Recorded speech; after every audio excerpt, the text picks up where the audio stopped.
उपोषण म्हणत नाही, पण घोषणाच्या माध्यमातून गव्हर्नरचा निकाल निश्चितपणे होणारच आहे.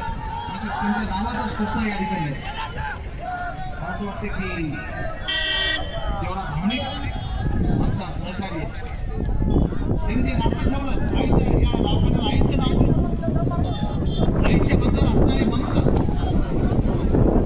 हे संस्काराचं भान, हे गोष्टींनी मनामध्ये पोचलं आणि हे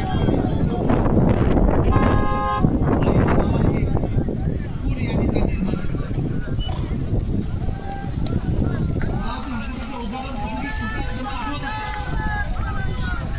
आम्ही सर्व राजकीय मंडळी आम्हाला म्हणलो की तुम्ही फक्त दवाखाना सांभाळा, आमच्या बाजूला पुढे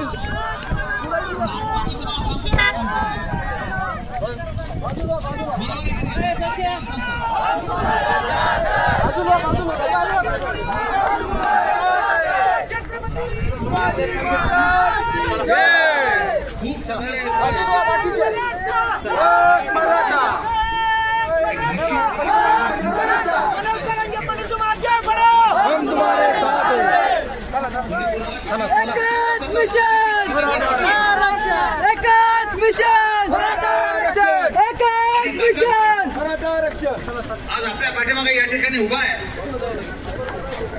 त्यामुळंच मी आपल्याला निश्चितपणे या क्षेत्रामध्ये आपण माननीय फडणवीस साहेबांना गुरु मानलेलं आहे. अनेक चांगल्या संस्था, अनेक चांगले कॉलेजेस, हे सर्व कॉलेजेस निश्चितपणे माननीय फडणवीस साहेबांनी या